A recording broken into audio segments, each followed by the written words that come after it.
Le Messi actuel, il se pose la question de dire est-ce que moi, je peux encore lever le Barça, moi tout seul? Moi, je voulais pas qu'il parte, mais en même temps, à un moment donné, ça va arriver. Chavez et tout le Escobar et tous ces gens-là, le moment des narcos, les cartels et tout ça, ils vont me proposer beaucoup d'argent. Je ne sais pas si c'était unanime. Le fait est que Trezeguet est parti de Paris Saint-Germain. Omar da Fonseca pour le CD5 VIP.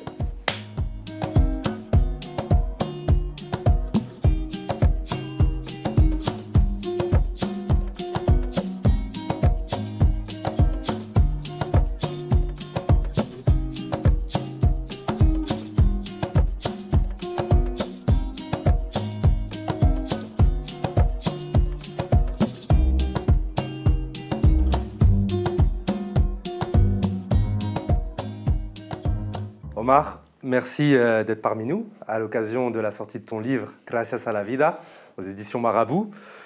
Avant de commencer, on va prendre la machine à remonter le temps. On va aller dans le passé et on aimerait bien que tu nous racontes tes premiers souvenirs conscients de football. Merci de m'avoir invité. Et souvenirs, j'en ai beaucoup parce que je viens d'un milieu où le ballon était le roi des jouets. On n'en avait pas d'autre chose qu'un ballon. Et le ballon, c'était pas celui qu'on voit maintenant. Hein. On faisait des ballons avec des chaussettes, avec des papiers, du scotch. Et c'était les voisins, des fois, ils nous le cassaient parce qu'on faisait du bruit. Donc, le football faisait partie de ma vie. On sortait pour jouer au football. Avant de manger, on jouait des heures au football. Tous nos amis, tout le monde jouait au football. Donc, ce n'est même pas un souvenir, c'est vraiment un chemin, une route qui était pour tout le monde. Hein. Même si des fois tu n'aimais pas trop, celui qui ne jouait pas bien ou qui était éloigné un peu, il fallait en tout cas être en contact avec cet objet hyper désiré parce qu'on en parlait, on vivait, on dormait toujours à travers le football. Le football est arrivé seul. Est-ce que tu as des souvenirs à la télé à l'époque, les premiers matchs que tu as regardés Et même pas, parce que il faut savoir qu'en Argentine, en tout cas moi personnellement, nous avons eu la première télévision dans les années 1970, légèrement avant, en noir et blanc à l'époque. Et sinon, la relation c'était avec la radio. Je le raconte parce que mon grand-père, c'était celui qui nous réunissait et nous on était beaucoup des cousins et des amis à l'époque. C'est pour ça que on a du mal à se situer au fait que c'était un moment où tout était ouvert. Les clés, on ne savait même pas ce que c'est. On ne fermait jamais quoi que ce soit à clé. Parce que nos amis, les voisins, ils venaient. Et donc, on se mettait autour et on regardait la radio. Parce que c'est elle qui nous donnait encore une fois, dans cette période-là, le commentateur, il te disait, il a le grand oreille, le nez, mais qu'est-ce qu'il a fait? Il n'a pas touché le pédicure, mais aujourd'hui, mes petits, t'aurais dû dormir mieux la sieste. Il te racontait exactement le protège-tibia, comment il s'attachait les chaussures. C'était une espèce de... Tout était imagé. Donc nous, on restait collés, on n'avait pas d'image, mais en même temps, on recevait toutes les informations et chacun, il les interprétait comme il voulait, non? Il y a aussi du coup ton grand-père que tu cites. Il a eu un rôle particulier pour te transmettre cette passion du football. On allait tout le temps le même endroit, à la même place, au stade. Les dimanches, on mangeait les raviolis. Le dimanche midi, en Argentine, on mange la pasta asciutta, les pâtes. Et ensuite, c'était le rituel que c'était un moment de fusion avec mon grand-père et en même temps de fusion avec les spectacles, parce qu'en Argentine, il y a une espèce de couleurs, de bruit qui était à l'époque aussi différent. Il y a un club qui va conquérir ton cœur très vite, c'est le Vélez Sarsfield, club de ton grand-père également. Est-ce que tu peux nous expliquer ce que représente cette équipe pour toi? D'abord, en Argentine, quand vous êtes né, forcément, on a un lien avec un club. De par ton quartier, de par quelqu'un de ta famille, ton père, ton oncle, ton grand-père, il te dit, toi, tu seras supporter de telle équipe. À Buenos Aires, il y en a énormément de clubs, mais même si vous êtes à l'intérieur. Et ensuite, on dit que dans le futur, tu peux changer des maisons, des vélos, des voitures, des femmes, tout ce que tu veux, mais tu ne pourras jamais changer de club. Tu dois supporter supporter toute ta vie son club. Et moi, donc, je suis né et je suis revenu dans le quartier des Liniers, où c'est installé, où le stade de Vélez-Sarsfield est là. Et c'est pour cette raison que moi, j'avais 4 mois et j'avais déjà ma carte avec la photo de bébé, parce que mon grand-père m'a dit « tu seras Vélez » et je suis Vélez. On parlait justement de Vélez, de ton amour de ce club. C'est un amour qui va aussi être présent dans ta jeune carrière de footballeur, parce que tu refuses de jouer, de rejoindre n'importe quel autre club que Vélez. C'est Vélez ou rien. Et oui, parce que c'est ça, encore une fois, l'utopie. Au début, je suis allé dans un grand club, c'était River Plate. Et je suis rentré. Parce qu'il y avait des détections. Là-bas, on utilisait la méthode d'aller détection. Où déjà, rentrer, c'était vraiment pas évident. Parce que c'est pas comme ici. Hein, quand on avait la détection, il y avait 300 enfants. Il y avait 4 ballons, donc il fallait pouvoir les attraper. Et au début, donc, j'étais admis. Mais ça me faisait hyper loin. Il fallait que je prenne 1h30 de bus. Et donc, je me suis dit, je vais aller à Vélez. Et quand j'ai voulu aller au Vélez au début, j'ai fait les détections pendant 2-3 ans, ou même plus. Et à chaque fois, je me faisais virer. Mais en même temps, je continuais à aller parce que j'habitais très, très proche du club. Et donc, j'avais tous mes amis. Et tout le monde, j'étais supporter de Vélez. Donc oui, je me suis dit, le but c'est être professionnel, et évidemment à Vélez. Et encore une fois, le bon côté de Gracias a la Vida, c'est qu'un jour, quand j'avais, je sais pas, 16-17 ans, et je suis allé encore une détection, et il y avait un entraîneur qui avait été un grand joueur de foot, il s'appelait Vittorio Spinetto. Et je ne sais pas pourquoi, il m'a dit « Toi, ton pied gauche, il faudra que tu l'améliores. » Et moi, je restais contre le mur. Toi, attends, je tapais contre le mur, etc. Et comme il a vu, je pense que c'est ça, il m'a dit « On va te prendre. » Et voilà, et c'est pour cette raison que j'ai pu donc commencer avec les divisions inférieures et jouer professionnellement à Vélez. Donc c'était plutôt un orgueil de ce côté-là. Justement, pendant tes premiers pas avec Vélez, tu as l'occasion de rencontrer un assez bon manieur de ballon, on va dire, c'est un euphémisme, Diego Maradona, que tu rencontres en jeune.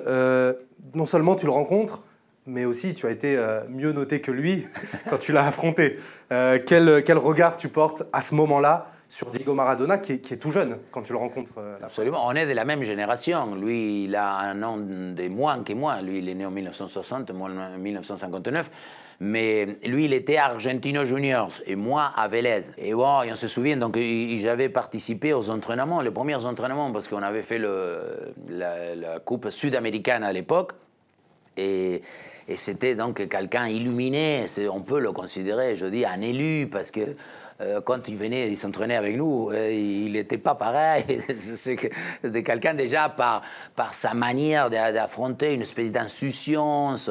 C'est des gens, ce que je dis, sont complètement éloignés de la pression, de la difficulté.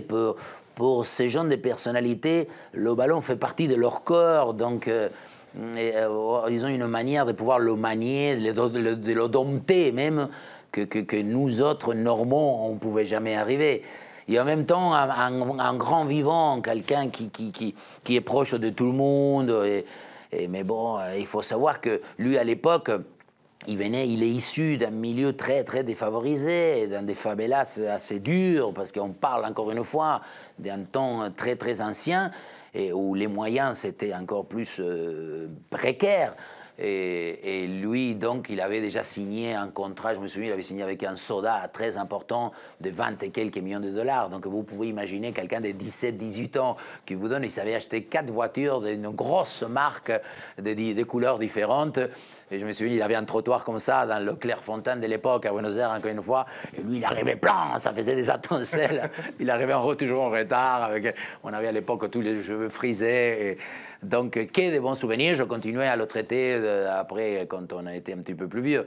Mais c'est évidemment notre icône, parce qu'en plus, le football en Argentine représente une espèce de fanatisme même. Hein. C'est lié à quelque chose de populaire, inimaginable. De ton côté, à Vélez, tout ne se passe pas forcément comme prévu. Bon, tu es prêté dans un club de deuxième division, puis après tu reviens sans forcément beaucoup jouer. Et donc tu décides de poursuivre ta carrière en France, à 10 000 km de Buenos Aires. Comment tu te retrouves à traverser l'Atlantique? Qu'est-ce qui fait que tu quittes l'Argentine pour aller aussi loin, nous rejoindre? C'est pas aussi simple que ça, parce que d'abord, oui, je vais jouer mes premiers matchs au pro, je vais marquer même un but contre Vélez, mon propre club, un moment d'extase, parce que je ne sais pas s'il y avait de la revanche, je ne me souviens plus, ça fait 40 ans, mais en même temps, c'est un but, je dis, à la 92e minute, en centre, je sautais comme un impala, comme un puma, pour mettre un coup de tête, et j'avais fait 3/4 du terrain en train de crier. Il y avait Carlos Bianchi, Alonso, l'équipe de Vélez, ils avaient fait une équipe extraordinaire, et c'est pour ça qu'ils m'ont viré, moi. Et donc, je suis parti, et ensuite, je suis allé dans un petit club où j'ai très bien marché, assez pas logique, parce que c'est une équipe, on jouait tous derrière. On était tous derrière et moi devant, sauf qu'ils avaient mis un joueur qui avait une patte à gauche magnifique. Et comme il n'y avait que moi devant, et lui, il avait une précision des passes. Il me disait à chaque fois, bon, je m'ai hyper bien entendu avec lui. Il s'appelait Hijito Gomez. Et il m'a fait marquer je ne sais pas combien de buts. Et donc, à un moment donné, mes dirigeants, ils m'ont dit, il faut que tu ailles en Colombie. Et moi, au début, je dis, bon, ok, je vais en Colombie. Et en Colombie, c'est l'époque, encore une fois, où, il faut se le dire, les Chavez et tout le Escobar et tous ces gens-là, ils étaient avec une puissance économique mais énorme. C'est vraiment le moment des narcos, les cartels et tout ça. Donc, ils vont me proposer beaucoup d'argent. D'argent que moi je me souviens, je l'avais dit à mon grand-père, on va acheter le quartier, parce que c'était vraiment des sommes qu'on ne savait même pas les écrire à l'époque. Je venais j'étais professionnel, mais mon salaire était assez dérisoire. Et au même moment, dans cette discussion, il y a quelque chose que j'ai fait participer mon papa. Mon papa, il ne s'est jamais occupé du foot. Lui, il était ingénieur, il était plus dans le côté intellectuel. Un jour, donc, on avait fait une réunion et ces gens-là, les dirigeants qui étaient venus, ils ont parlé d'une manière qu'à lui, ça ne lui a pas du tout plu. Et donc, en sortant de la réunion, mon père, qui n'avait jamais entendu du foot, etc., il m'a dit, Omar, je ne sais pas, mais tout ça, n'y va pas là-bas. Donc moi, ça m'avait interpellé. Et il m'avait donné encore une autre phrase, il m'a dit, écoute, toi, tu avais parlé avec un chauve. Chez nous, on dit les noms, on met des surnoms. Et le chauve, c'était monsieur Carlos Bianchi à l'époque. Et il m'a dit, toi, tu avais parlé avec ce... Va voir ce monsieur-là et tu écoutes lui, voir qu'est-ce qu'il t'a dit. Et donc, c'est comme ça, je suis allé voir Carlos Bianchi. Et c'est Carlos qui m'a dirigé. Il m'a dit, va en France et tu verras qu'en France, en dehors de jouer au football, tu pourras alimenter une autre manière de vivre. Et je pense que ça a été un des meilleurs choix de ma vie. Du coup, tu arrives en France, à Nice d'abord. Et là, tu as un premier cadeau. Tu vas passer 2 semaines à faire du footing. Il y a quand même mieux comme comité d'accueil quand on arrive en France. Encore, je crois qu'à l'époque, plus, il y avait cet aspect très athlétique en France, où ils avaient toujours les mesures. Il fallait rentrer dans le cadre à travers des épreuves physiques. Le test de Cooper, la vitesse en 80 mètres, le bip-bip, vous savez, le palier qui fait l'histoire des détentes. Il y avait des normes, c'était déjà un peu installé, se disant que la fédération française avait plus ou moins imposé cet aspect. Et donc, tout au début, quand je suis arrivé, le seul souci, c'était que je puisse passer ces tests. Il me faisait, l'entraîneur à l'époque, il voulait savoir où je rentrais dans ce cadre-là, parce qu'ensuite, il y a des barèmes. Et ça m'avait, oui, disons, interpellé, parce que moi, je venais d'une tradition où, en fait, le physique, c'est un complément. Mais à la base, il faut essayer de toucher la balle et d'être ami avec le ballon, parce que je pense que c'est celui-ci qu'on peut prétendre à gagner des matchs. Donc j'avais été, oui, avec quelques difficultés, et la preuve, ils m'ont aussi viré presque de Nice, parce que les choses n'étaient pas claires dans cet aspect-là. Justement, ensuite tu rejoins Tours, on va y revenir tout à l'heure, le PSG, Monaco, le TFC également. Globalement, comment la Pulguita vit le fait d'évoluer dans un championnat où le physique est la priorité? Oui, le physique et la stratégie, parce que quand j'arrive à Tours, l'entraîneur, c'est un entraîneur hollandais. Et donc, moi, je jouais attaquant. Et il me disait qu'il fallait que je défende. Il me dit chaque fois que l'arrière, il fallait que je défende. Moi, jamais ils m'ont dit ça. Donc le mec, il me faisait tout le temps courir. À un moment donné, je courais plus vers mon gardien de but que l'adverse. Donc c'est vrai, j'ai été obligé plus ou moins à essayer de m'adapter, tout en étant, je le dis, dans la vie, il faut connaître ses limites. J'étais plutôt un joueur assez médiocre. J'avoue que j'aurais pu faire beaucoup mieux, mais en même temps, je me suis fait guider plusieurs fois par des choix de vie. Moi, quand ils m'ont dit d'aller à Paris, le jour où M. Borrelli, Francis Borrelli, le président de l'époque, il m'a appelé, à l'époque il n'y avait pas de portable, donc il m'a appelé chez moi, et Francis Borrelli, moi je parlais un peu moins bien le français, et c'était encore un moment où voilà, vous ne pouvez pas imaginer, parce que de la Pampa argentine, essayer de dire je vais jouer au Parc des Princes, la Tour Eiffel, l'Arc de Triomphe, il y a une autre dimension des choses. Maintenant, vous avez l'habitude, et même on est jeune en Argentine, parce qu'ils l'ont déjà vu 50 000 fois sur les photos, ils ont déjà vu des vidéos, ils ont même peut-être pris 200 000 fois l'avion. Il y a la communication, les images sont tout autres. Donc, encore une fois, cette période-là, on vivait plus dans le rêve. Et ensuite, ça s'est passé la même chose quand on m'a dit de Monaco. Vous imaginez, moi, nous, en Argentine, on regardait le Grand Prix. On se mettait le dimanche à tout le monde. Et après, j'avais le Grand Prix en bas de mon appartement. Donc, des choses que, évidemment, j'ai su apprécier. Et peut-être que des fois, même si le football, c'était moins bien, ça m'a alimenté autre chose. J'aimerais qu'on s'arrête également sur ton passage à Tours. C'est une ville qui t'a marqué, non seulement parce que tu t'es révélé aux yeux du public français à Tours, même s'il y a eu une descente en D2, tu as marqué des buts là-bas, et c'est aussi une ville qui compte pour toi d'un point de vue personnel. Est-ce que tu peux nous parler de ce passage à Tours ? Tours représente tout, parce que d'abord, quand je suis arrivé, je ne connaissais rien. Donc, je ne connaissais pas la langue, je ne connaissais pas les coutumes. Donc, c'est la première ville. Monsieur Royer, le maire et ministre à l'époque, c'était une grosse personnalité. Il parlait tout le temps comme ça. Il avait une cravate, je pense qu'il dormait avec, et je l'ai toujours vu cravate. Et dès qu'il m'a vu, il m'a dit, je t'ai déjà inscrit à la bibliothèque. Et moi, il m'avait encore une fois étonné. Je dis, pourquoi il m'a dit ça? Soit il croit que je suis analphabète, soit il m'a vu la plume, parce que je viens de la Pampa. Et non, après, les années suivantes, c'est lui qui a officié le mariage. Et donc, c'est une ville qui m'a... J'ai eu encore Alain Polignac, Jean-Marc Furlan, Patrice Loiseau, Frédéric Dobrage, des amis que je garde encore 40 ans après. Je suis en contact avec eux. Ici, à Tours, j'ai connu la baguette, j'ai connu aller au magasin, le poulet du dimanche, je ne sais pas. J'ai commencé à côtoyer un peu la vie française. J'ai fait visiter les châteaux. J'ai commencé un peu à essayer de vouloir parler un peu le français en apprenant des mots un peu plus sophistiqués. Donc oui, Tours, c'était une des premières sources voilà, une fois, du chemin de ma vie. Et ensuite, après avoir raccroché les crampons, tu deviens agent de joueur, nouveau métier, et logiquement, tu t'appuies sur la filière des joueurs argentins que tu fais venir en France.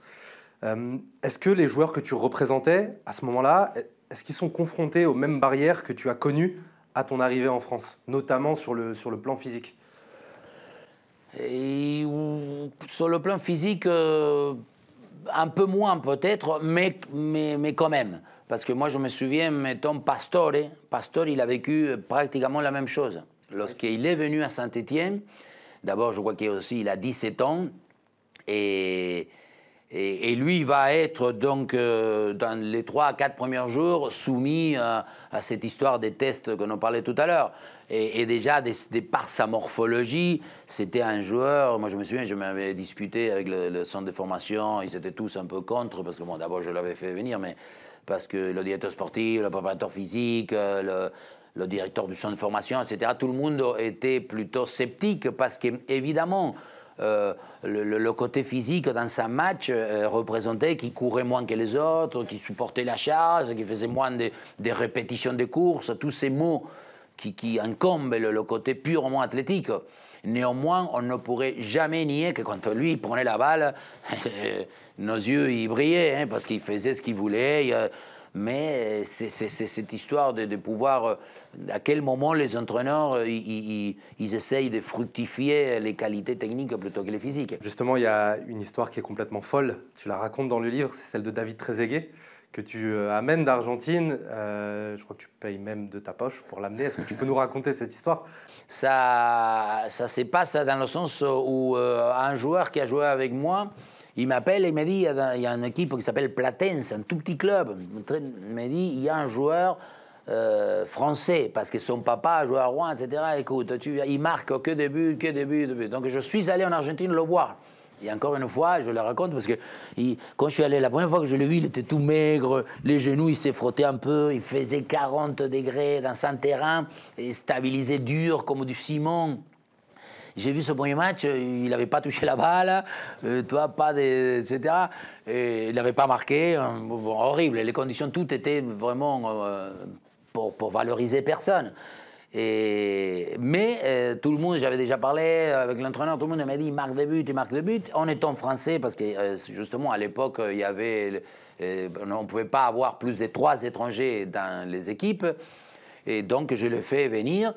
Et comme moi, à cette époque, j'ai déjà aussi été en relation un peu avec Canal+. Il y avait donc M. Michel Denisot, que je connaissais auparavant. Et je l'ai appelé, je lui ai dit, il y a comme ça. Donc Michel Denisot lui a dit à Jean-Michel Moutier, qui était le directeur sportif. Jean-Michel Moutier lui a dit à M. Luis Fernandez, qui était l'entraîneur. Et donc ils ont été le faire un essai. Et ils ont parti à Châteauroux dans le stage d'avant-saison. Et en même temps, son papa, il est resté un peu chez moi, il m'a aidé à faire le jardin, on rigolait un peu, c'était l'été, je ne me souviens pas exactement quelle année, il faisait très chaud. Et ce qu'il y a, c'est que moi, j'ai appelé au téléphone à Daniel Bravo, Alain Roche, Vincent Guérin, Fournier. Je lui disais, alors, le petit Argentin, comment il va? Et tout le monde m'a dit, écoute, il ne parle pas un mot, il ne sait pas, des fois, il ne comprend pas les sujets. Il disait, il faut toucher de touche dans les thèmes des matchs. J'ai dit, il ne sait pas, mais lui, bon, il marque de n'importe comment, dans n'importe quelle position, il marque des buts, écoute. Donc, tout était dans un sens où avait convaincu, où on avait l'air, sauf qu'ensuite, 3 jours avant de la fermeture de Mercato, j'ai refait la même histoire. J'ai été voir donc M. Michel Denisot. Michel Denisot m'a dit, va voir M. Moutier. M. Moutier m'a dit, va voir Luis Fernandez, etc. À un bon moment, ils m'ont dit, on ne le garde pas. Je n'ai jamais su qui c'est, parce que après, tout le monde... je ne sais pas si c'était unanime, si c'était 2 contre 1, 3-0, je n'ai pas connu le score. Le fait est que Trezeguet est parti de Paris Saint-Germain et ensuite, encore une fois, pour des relations et des connaissances, il a pu aller à Monaco. Trezeguet aurait pu donc faire les beaux jours du PSG, qui sait. En parallèle à tes nouvelles fonctions, Omar, tu rejoins petit à petit le monde des médias. Tu vas devenir commentateur de plusieurs matchs, du football argentin, du football espagnol notamment. Ta vision du football, tu nous l'as dit tout à l'heure, c'est le jeu. On a l'impression que ta vision du commentaire, c'est aussi le jeu. Tu t'amuses avec la musicalité, avec la langue française, avec tout ça. D'abord, je conçois le football d'une façon festive. Je le dis tout le temps, le résultat d'un match peut être important parce qu'évidemment, il y a des contrats, il y a des enjeux, oui, des fois, il y a des blessures, mais ce n'est jamais grave. La gravité est ailleurs. La gravité, c'est la maladie, les guerres, plein de choses. Donc, je dis que le commentaire, c'est comme la musique d'un film. On ne pourra jamais rendre le film meilleur, ni le match meilleur. Mais si on peut essayer de l'accompagner d'une manière plutôt légère et encore une fois sympa, je pense qu'il faut le tenter. Et en même temps, j'ai toujours voulu, à partir du moment où j'en fais beaucoup des matchs, parce que d'abord je suis assez ancien, vieux plutôt, et à un moment donné, le fait de dire le plat du pied, il a fait, vous avez vu, il a centré, même moi je m'ennuyais, et je pense que le fait de répéter, ça baisse, donc forcément, j'ai été chercher des mots, des phrases, et j'essaye de lire, de récupérer. Je vais au théâtre assez souvent parce que ça me donne des répliques. Donc j'ai plein de dossiers, des feuilles partout. Des fois ça sort, des fois j'oublie, j'ai une mémoire catastrophique. Et après, évidemment, comme on disait tout au début, j'ai été nourri de cet aspect-là. J'ai toujours entendu à la radio, à la télé, les commentateurs en Amérique du Sud, c'est des malades mentaux. Ils peuvent dire n'importe, ils peuvent des fois insulter, ils peuvent traiter. Ils ne seraient jamais autorisés ici la manière qu'ils nomment le joueur, quand il loupe. Des fois, ils sont plutôt assez violents. Bon, j'essaye justement de contrôler tout aspect, mais le match, il faut que le football, c'est l'émotion, comme on dit. Sème de football et tu vas accueillir de l'émotion. Donc, c'est ce que j'essaye de faire. Est-ce que tes commentaires sont spontanés? Est-ce que tu prépares certaines phrases, certaines interventions à l'avance? En d'autres termes, est-ce que tu mets des préliminaires dans tes commentaires? Non, je ne me donne jamais le fait de dire je vais dire. Non. Or, évidemment, je disais tout à l'heure, j'ai plein de mots que des fois je mets dans le sens contraire, parce qu'en plus, j'ai quelque part ce privilège que je suis encore considéré étranger. Donc, moi je le dis tout le temps, moi je dis la titularité. Je sais qu'on ne le dit pas, mais moi ça me va, je préfère la titularisation, je ne sais pas pourquoi ça banalise. Donc il y a plein de petits mots que je continue à le mettre en avant, parce que ça fait partie, oui, de mon jeu. Et justement, il y a l'ambiance, les supporters qui font limite partie intégrante de ton commentaire. C'est important. Il y a un proverbe en Amérique latine qui est très célèbre. Je vais essayer de le dire avec un accent qui est le mien. Tu me diras, jugar sin hinchada es como bailar sin música. Jouer sans supporters, c'est comme danser sans musique. Il y a un contexte aujourd'hui, avec le Covid, avec tout ce qui s'est passé, où le football n'est plus le même. Comment tu vis cette situation et quel impact elle a sur tes commentaires?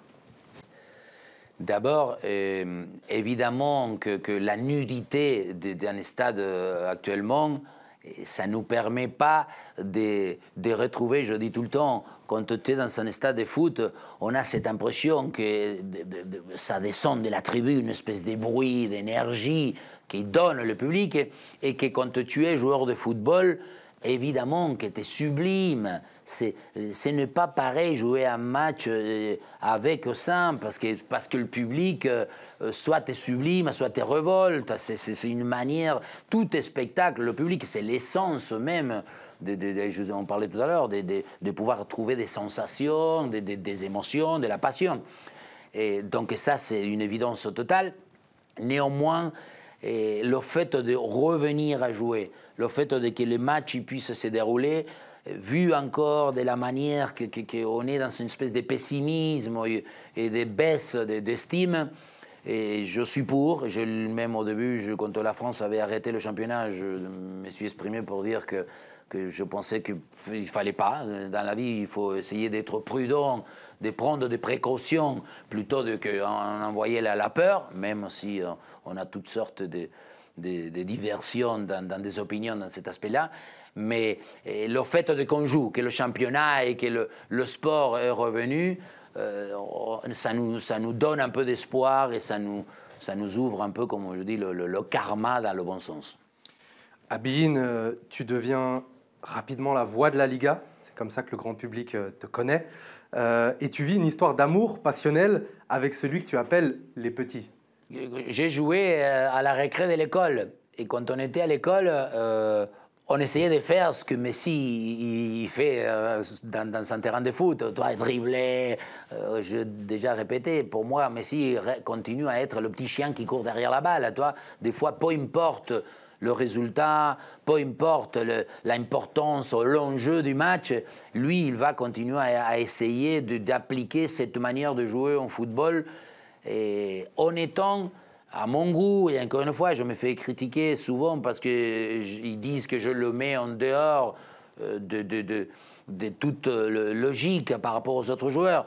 Mais moi, je conçois que Messi des points de vue contact ballon, des points de vue tonicité, des points de vue dribble, des points de manière comment il désaxe le bas du corps par rapport à tout ce qu'on appelle le mensonge du corps. Pour moi, je crois que c'est un expert. Mais c'est parce que c'est un élu. Il n'a pas appris, il n'a pas fait 3000 contrôles de pied droit, 18 000 contrôles de poitrine pour pouvoir... C'est quelqu'un qui a été, encore une fois, à travers les étoiles, je ne sais pas s'ils se sont alignés, de quelle manière, mais c'est une morphologie, parce qu'il est petit et quelque part, cette taille lui permet d'être costaud des cuisses, d'être les fesses assez basses, tout ce qui lui permet d'être un joueur. Et en plus, déjà son caractère, c'est quelqu'un que tu le vois, il ne s'exprime pas trop, mais c'est ce que je crois lui permet de ne pas suivre un peu, parce qu'il est sous la loupe. Être Messi aujourd'hui, avec cette demande démesurée du succès, parce que quelque part, ils sont tous à vouloir que le mec qui marque 4 buts par match et qu'il fasse gagner à chaque fois son équipe. Donc, ça ne doit pas être évident. Et ce genre j'ai eu le privilège, encore une fois, et je le dis tout le temps, la période Ronaldo-Messi, ça m'a beaucoup aidé, parce qu'évidemment, j'en ai fait beaucoup de matchs de Classico, ou des éliminatoires, des Coupes du Monde, etc. Et je crois que ces deux joueurs ont dignifié, donné de la grandeur au football, hein, ça c'est évident. Justement, cette histoire d'amour audiovisuel, elle a failli s'arrêter cet été avec l'annonce du départ de Messi du FC Barcelone. Il est resté. Finalement, comment tu as vécu ce feuilleton? J'ai dit dès le début que je ne pensais pas qu'il pouvait partir, parce que, bon, lui, quand il a dit qu'il partait, il voulait partir, soi-disant, gratos. Bon, ça, en dehors, donc, de cet aspect purement économique, des contrats, etc. Et je crois que Barcelone, il lui a tout donné à Messi. Ça, c'est une évidence. Sauf qu'à partir du moment, lui, je crois qu'il a senti le non-soutien, d'abord du point de vue purement sportif, quand ils ont déjà fait partir Neymar, les recrues qui sont venus, c'était pas ça. Du point de vue institutionnel, il y avait déjà beaucoup de querelles avec son contrat, le Barcelone Gate à un moment. Et après, le non-soutien affectif, parce que le départ de Suarez, je pense que c'est aussi de la manière que... Je crois que s'ils avaient été lui dire au début, bon, ça aussi c'est dans l'Éthiopie, donc... Et en même temps, je trouve que Messi, le Messi actuel, il se pose la question de dire, est-ce que moi, je peux encore lever le Barça, moi tout seul? Et en même temps, il s'est dit aussi, est-ce que le Barça actuel peut continuer à avoir cette Messi-dépendance? Donc, peut-être qu'il a été aussi assez digne de dire, il a 33 ans, donc peut-être qu'il faudra que je m'en aille, parce que je ne pourrai pas encore sublimer cette histoire. Mais c'est évident que moi, je ne voulais pas qu'il parte, je ne veux pas qu'il le fasse, mais en même temps, à un moment donné, ça va arriver. Je crois que d'abord, il partira, je ne sais pas où, aux États-Unis. Il va aussi un jour jouer en Argentine. Je crois que le fait d'aller jouer quelques mois à Newell's Old Boys, et il va le faire parce que c'est aussi plutôt ancré dans sa nature, dans son idée, donc il partira sûrement. Abine, quand tu commentes la Liga, tu formes un duo iconique avec ton compère Benjamin Da Silva. Quelle est la nature de votre relation qui marche très bien à l'antenne? La nature, c'est qu'on se connaît déjà. Il était pigiste à Canal+, quand moi j'y étais, donc je l'avais déjà croisé un peu dans les couloirs, comme on dit. Et ensuite, je dis qu'entre nous deux, c'est lui qui a le soutien, ou celui qui a fait beaucoup plus d'efforts dans tous les domaines, parce que c'est lui qui doit supporter le vieux, c'est lui qui doit, entre guillemets, s'adapter, c'est lui qui sait que la différence générationnelle et la différence d'âge font qu'à un moment donné, il a très très bien accepté, et en même temps, il a su, évidemment, se mettre en valeur, il fait ce qu'il fait très très bien, et je crois que justement, des fois, on crée une espèce de fusion. Je dis tout le temps, il y a une différence entre avoir une relation et avoir une connexion. Et je crois qu'entre nous deux, on a cette connexion qui nous permet justement de trouver le match un peu dans le même domaine et qu'on ne connaît pas l'histoire d'ego, on sait qu'on est tous les deux et qu'il faut qu'on passe un bon moment et essayer de faire passer un moment avec une simplicité totale. Justement, Omar, on a une petite surprise à te faire découvrir. Je te laisse swiper Parfait. vers la droite. Bonsoir le Club des 5 et bonsoir Poulguita. Et oui, parce que Poulguita, c'est le surnom de Omar, si vous ne savez pas pourquoi. Vous lui demanderez. Et j'aimerais, Omar, que tu expliques aux gens la passion des Argentins pour le foot, tout ce que ça représente.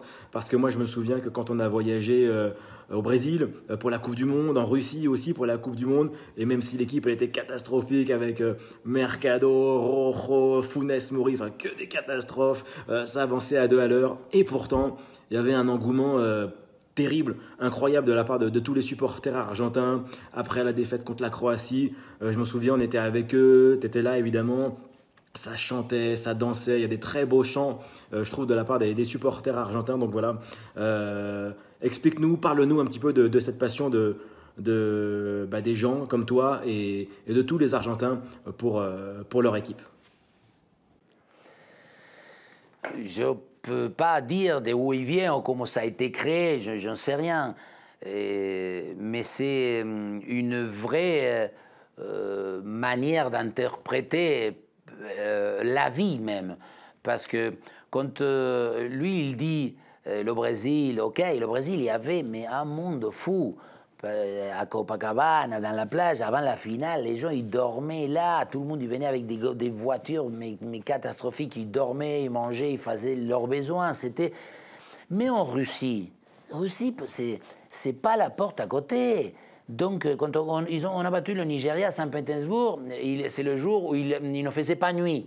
Donc, on a été jusqu'à je ne sais pas quelle heure avec des journalistes et tout. Et les gens, et quand tu vas leur poser, plein de jeunes, ils disent, moi j'ai vendu ma voiture, moi ma grand-mère, il m'a donné l'argent pour venir jusqu'à... des fois, ils n'étaient pas au match. Ils ont été jusqu'à Saint-Pétersbourg que pour pouvoir faire la fête, en ne connaissant pas le résultat, évidemment. Donc, il y a une... c'est de l'insouciance, c'est du fanatisme, parce que rien de tout ça peut être rationnel. Des fois, je me souviens, parce qu'on était les journalistes, je les avais invités, on avait été le soir, il y en avait un qui lui manquait une partie du dent. Et je lui avais dit, pourquoi tu ne te soignes pas la dent? Parce qu'il a dit, mais je m'en fiche de la dent. Lui, il voulait être et dire, et peut-être je ne sais pas, le ressentir qu'il a pu traverser le monde, parce qu'il était passé par la Suède, ils prenaient des vols les moins chers, ils étaient à Stockholm d'escale. Donc, pouvoir d'abord rationaliser cet aspect-là et ensuite expliquer, ici en Europe, on est beaucoup plus dans le cadre et dans le côté structure de tout ce qui est le côté pensant.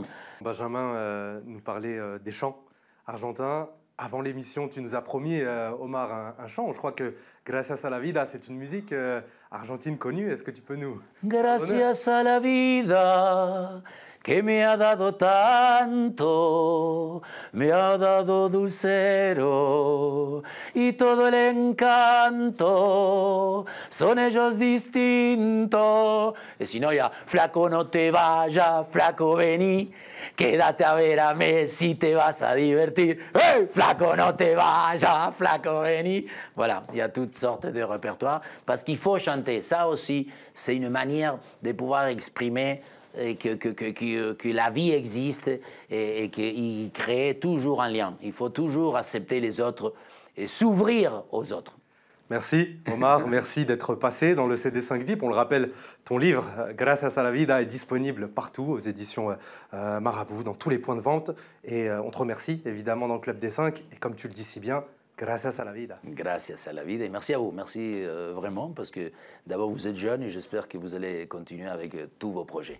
Merci.